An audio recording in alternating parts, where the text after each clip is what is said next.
Pourquoi le moteur de la BMW M330 s'appelle S14? La BMW M1, tu savais que c'était un vrai bit commercial? Comment est né le Volkswagen Combi? Que veut dire l'expression en voiture Simone? Bref, tu l'as compris, c'est une vidéo exceptionnelle. Voici l'épisode 2 des légendes auto de Jess. On commence avec la BMW M1. Tu savais que c'était un bit commercial. Eh ouais, et ça me fait vraiment mal de le dire parce que cette caisse était quand même exceptionnelle. Aujourd'hui, elle est devenue légendaire. Je te raconte son histoire. Tout commence dans les années 70 où BMW veut créer une GT avec un moteur central. En 1972 est donc présenté à Paris le concept car. Malheureusement, il y a le choc pétrolier qui se pointe, donc tout le projet est arrêté. En 1977, un certain Joren Nierspar ressort le projet des cartons. Ce projet était surtout destiné à la compétition. Du coup, il faut fabriquer un certain nombre d'exemplaires de série pour homologuer la voiture sur la piste. Il faudra donc en produire 400 exemplaires. Et en réalité, il en sera même construit 456. Le design, à l'origine du concept car, avait été confié à Giugiaro. La voiture, le moteur avait été élaboré aussi avec Lamborghini. Mais là, BMW décide de tout faire tout seul, donc d'étudier le châssis, le design, le moteur, etc., vraiment à son compte. Et c'est ça qui va lui coûter une fortune. Et ça va lui coûter tellement cher que finalement, la M1, quand elle sortira, elle sera très très chère. Et en 1978, naît la M1. À l'époque, c'est 262 km/h, 277 chevaux, le fameux M88. Un moteur légendaire que tu connais forcément. Et comme je le disais, elle coûtait très cher. À l'époque, c'était 310 000 francs. C'était énorme. C'est presque aussi cher à l'époque qu'une BB 512 qui a juste en fait 6 cylindres de plus. Et en fait, elle est tellement chère qu'elle va rester dans l'ombre. Et c'est pour ça que BMW la considère comme un bit commercial. C'est pas moi qui le dis, hein. C'est bien BMW qui estime que c'était un échec en termes de vente et surtout en termes de rentabilité. Mais au final, aujourd'hui, c'est ce qui a un petit peu forgé l'image de BMW. Donc, en termes de rentabilité, vu l'image qu'a BMW, son fameux M88, c'était peut-être pas finalement un si gros bit commercial. Et puis on s'en fout, elle est devenue légendaire. Et puisqu'on est chez BMW, on va y rester. Et je vais te parler d'une super jolie histoire sur la fameuse M635 CSI. Et d'ailleurs, à ce sujet-là, on a fait une vidéo, je te mets le lien là. La caisse, elle était clinique, elle l'est d'ailleurs toujours. On a l'impression qu'elle sort de l'usine de montage. Putain, je t'invite à regarder cette vidéo, elle était folle.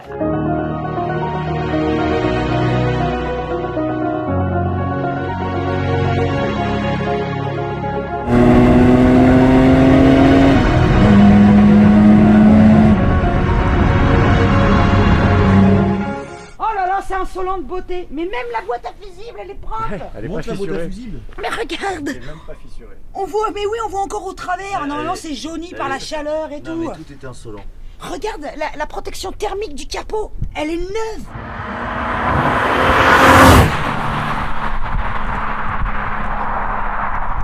Alors attends, je vais te raconter cette petite histoire. Tu sais, quand on fabrique... Oh là là, j'ai tellement de notes que je sais plus où j'en suis. Quand on fabrique une voiture... toi-même, tu sais qu'il faut établir une espèce de prototype de concept car pour faire les essais. La M635 CSI, souviens-toi, elle est sortie en 1984, sortie d'un rêve de Paul Rush, le fameux Paul Rush, ingénieur chez BMW. Son rêve était en fait d'intégrer ce fameux M88, celui de la M1, sur une voiture conçue pour la route, une voiture de tous les jours. Il avait des idées, ce mec, aujourd'hui, on leur filerait une camisole à ces ingénieurs qui ont des idées aussi fabuleuses. La M635 CSI sort en 84, et pour tester le résultat final, Paul Rush a une idée fabuleuse, c'est de faire appel à un pilote pour faire les essais. Bien évidemment, il choisit pas n'importe quel pilote, il choisit tout simplement le champion du monde en titre de Formule 1 de l'époque, Nelson Piquet. Direction le Nürburgring, bien évidemment, pour tester cette M635 CSI.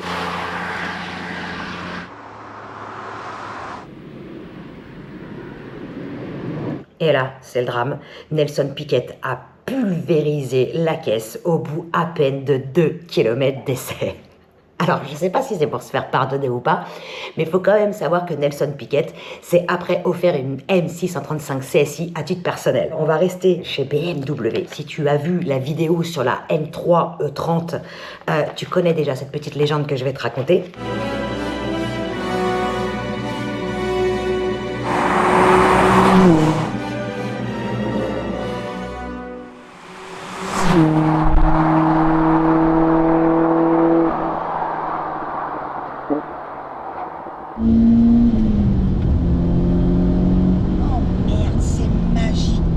Si tu l'as pas vu, tu vas voir ces pépites. Pourquoi le moteur de la M3E30 s'appelle S14? Alors tu sais, ce moteur de la M3E30, c'est le fameux M10 4 cylindres qu'on a réalisé à 2,3 litres. Par-dessus, on lui a mis la tête du M88 qui deviendra plus tard le S38. M88 à qui on a enlevé 2 cylindres. Et ce moteur, en fait, tient son nom, donc le S14, parce que BMW a mis 14 jours seulement pour le concevoir. Alors, quand je dis 14 jours et la signification, c'est en fait le 14 de S14, parce que pour le S, eh ben on sait pas trop. Figure-toi que j'ai cherché pendant des heures et des heures. Alors ça pourrait être moteur de série pour Motorsport, parce que en fait le S est dédié aux moteurs conçus par Motorsport qui partent de la base du moteur routier que tu croises dans une voiture classique.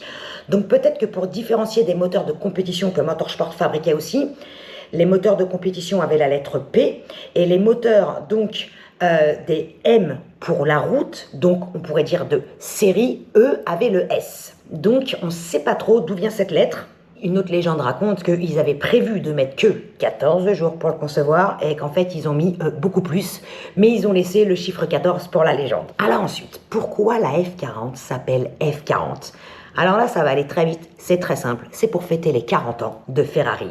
Et oui, Ferrari étant né en 1947 et la F40 est sortie en 1987. Ça nous amène à la SF90, par exemple, qui fête les 90 ans de la Scuderia Ferrari, SF Scuderia Ferrari, 90 ans. Et puis, ça nous amène aussi à la F50, qu'on considère seulement, en fait, comme la voiture qui fête les 50 ans de Ferrari, mais elle est arrivée 2 ans trop tôt.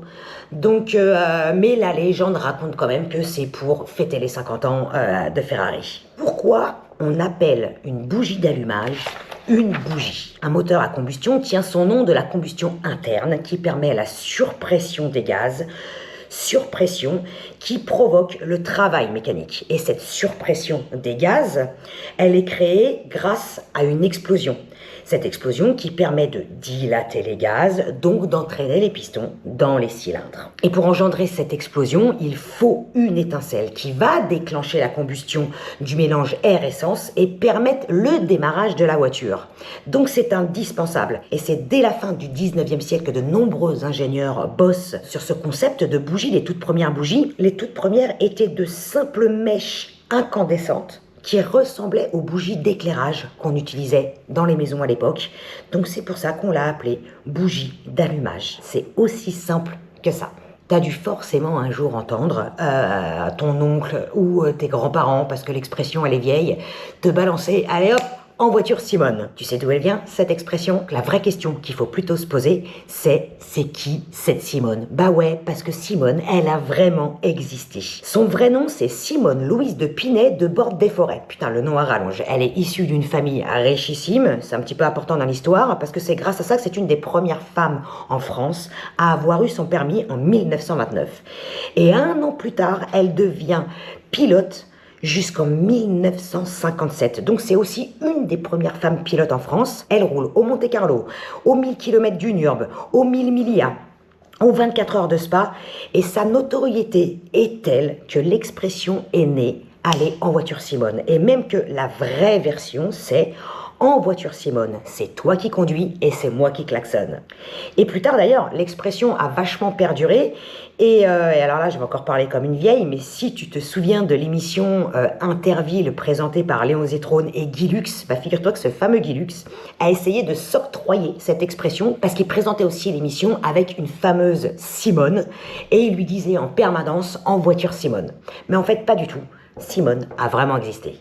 Comment est né le Volkswagen Combi? Si tu as déjà vu la vidéo sur le Combi, je te mets le lien là, qui est quand même un des véhicules les plus légendaires avec la coccinelle, et puis on peut rajouter aussi la Golf pour Volkswagen. Oh sa mère, t'as mis 100 points là-dedans alors qu'il y en a 25 à l'origine. C'est ça. Et puis dedans, tu vas voir. Ah ouais? Vas-y, vas-y. Ça marche, dis donc. J'ose pas là depuis tout à l'heure. Bah parce que comme ça prenne pas, j'y vais pas trop. Vidéo que je t'invite à aller regarder aussi, elle était exceptionnelle, la philosophie de son propriétaire était géniale. Tout le monde connaît le Combi, c'est un véhicule quand même légendaire, un peu synonyme de la philosophie hippie des années 70. Mais sache qu'à l'origine, c'est donc un utilitaire. Il a été décliné dans plein de versions, en fourgon, en plateau, en minibus, et j'en passe. Le mot combi vient de l'abréviation du mot allemand Kombinationenwagen, qui veut dire multi-usage. Et en Allemagne, on l'appelait pas le combi, on l'appelait le Bulli parce qu'il ressemblait à un bulldog. Tout commence en 1947. Ben Pon, importateur néerlandais de Volkswagen, est en visite à l'usine de Wolfsburg. Il aperçoit un petit véhicule que les ouvriers ont fabriqué pour transporter des objets très lourds. Et il trouve l'idée géniale. Et tout de suite, sur son petit bloc-notes, il dessine un petit croquis. Mais sérieusement, ce croquis ressemble au dessin d'un gamin de 6 ans. C'est tout rond, avec les 4 roues à l'extérieur, mais en réalité, il dessine là l'esquisse d'un tout nouveau type de véhicule, avec le volant à l'avant, le moteur à l'arrière et une structure en forme de caisse. Il présente son dessin au PDG de Volkswagen qui est complètement séduit par l'idée et il fait construire un prototype tout rond comme sur le dessin. Et la suite de l'histoire, tu la connais, c'est devenu un véhicule emblématique, comme je te le disais tout à l'heure. Maintenant, on va parler un petit peu technique. Alors sache que quand je te raconte des histoires un peu techniques, je suis quand même obligée de vulgariser pour essayer de simplifier parce que il y a des choses qui sont vraiment pas évidentes. Et cette légende-là, je l'adore. Alors, est-ce qu'on dit transfert de charge ou transfert de masse? Donc là, on va parler d'une notion des plus importantes lorsqu'on est au volant d'une voiture.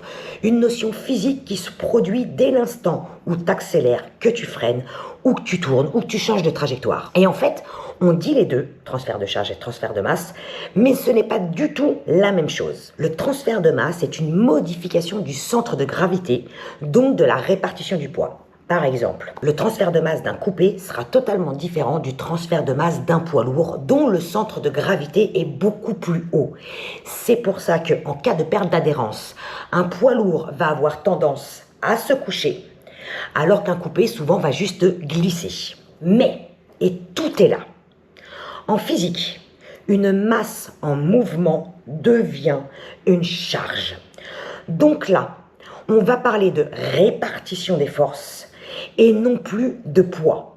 La masse devient une charge, le poids devient une force. Bon là, bien évidemment, je vulgarise, car le poids c'est déjà une force. C'est la force de la pesanteur qui se mesure en newton. Dis-toi qu'en fait une masse en mouvement devient une charge. Et c'est là tout l'intérêt du pilotage, c'est de profiter de ce transfert de charge pour modifier le comportement de ta voiture. Par exemple, un petit coup de frein avant un virage. Ça va permettre un transfert de charge vers l'avant, donc ça va augmenter l'appui sur les roues avant, donc ça va les rendre plus directrices. En revanche, si ce transfert de charge est trop important, donc le freinage trop fort, les pneus vont être dépassés par la force engendrée. Et là, c'est tout droit. En résumé, dès qu'on parle de pilotage automobile, on parle de transfert de charge et non pas de transfert de masse. Je te remercie d'avoir regardé cette vidéo. J'espère que je t'ai appris quelque chose parce que c'est toujours un bonheur que de partager sa passion pour l'automobile et ses connaissances. Et si tu as d'autres idées de légendes que tu veux que je te raconte, surtout n'hésite pas à me le dire en commentaire. Pense aussi à t'abonner, c'est toujours de la force et du plaisir et ça me donne surtout envie de continuer. Et rendez-vous le mois prochain pour l'épisode 3.